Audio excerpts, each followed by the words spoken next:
Shalom, bien-aimés dans le Seigneur, votre serviteur Francis Ngawala. Ce matin, nous allons parler sur l'importance d'avoir des bonnes habitudes dans le combat spirituel.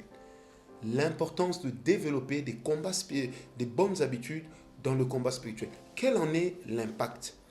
J'aimerais que nous puissions lire ensemble avec moi 2 Pierre 1, verset 1, et nous descendons.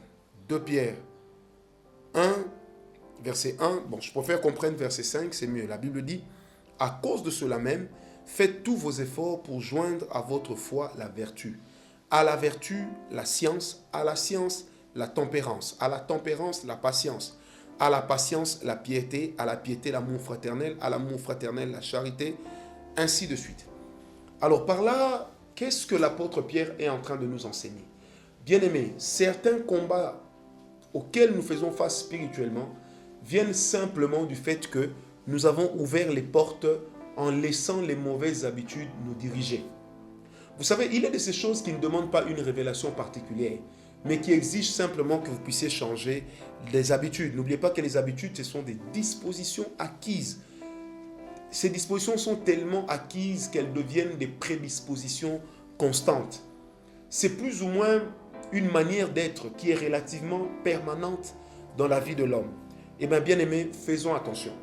Quand vous avez des enfants qui mangent partout, un jour ils vont manger la sorcellerie. Quand vous-même vous développez l'habitude de vous endetter, la dette c'est un esprit.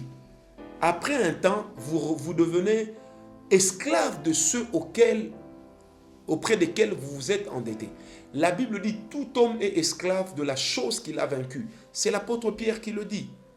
Bien-aimé, une mauvaise habitude est d'autant plus délétère, crée un climat délétère dans la vie de celui qui la garde. Bien-aimé, regardez en vous-même une personne qui est injurieuse. Moindre petit problème, elle injurie. Moindre petite chose, elle monte au créneau. Ça, c'est un problème. N'oublions pas que parmi les 4 vertus clés ou cardinales de la vie, on trouve la tempérance, la prudence, la force d'âme et la justice. Donc la tempérance, la prudence, la force d'âme et la justice. C'est ce qu'on appelle les 4 coins cardinaux de la vertu. Lorsqu'une personne n'a pas de tempérance et qu'elle se laisse emporter, bien aimé, ce n'est pas parce que tu prends de l'eau chaude que tu verses sur la personne qui est dite sorcière que tu auras réglé le problème de sorcellerie dans ta maison ou dans ta famille, loin de là. Ce n'est pas en laissant l'enfant que ton mari a eu dehors mourir de faim, soi-disant pour l'amener à abandonner la sorcellerie, que forcément tu as raison. En fait, tu n'as même pas raison. Une mauvaise habitude, une mauvaise éducation, c'est comme des patinoires dans l'âme de celui qui se livre au combat spirituel.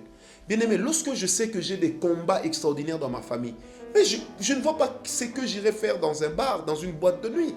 Je ne vois pas ce que j'irai faire dans un concert païen, en me disant oui, je veux me relaxer. Mais posez-vous la question, après s'être relaxé, combien de personnes ne se sont-elles pas retrouvées au fond, alors que c'est des décisions qu'elles avaient déjà prises de ne plus revenir sur certaines choses?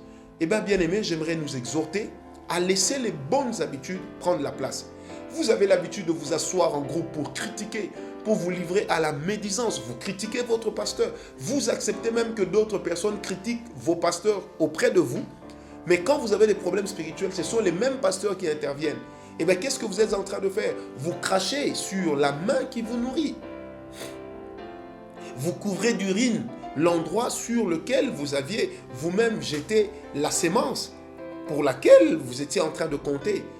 Bien-aimés, croissez dans les bonnes habitudes. Ayez une âme juste. Soyez un homme rempli d'amour. Soyez une personne prudente. Soyez une personne bienfaisante.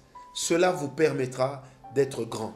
Que le Seigneur vous bénisse. Je prie ce matin que dans tes habitudes, qu'il n'y ait plus rien qui puisse être pour toi un talon d'Achille.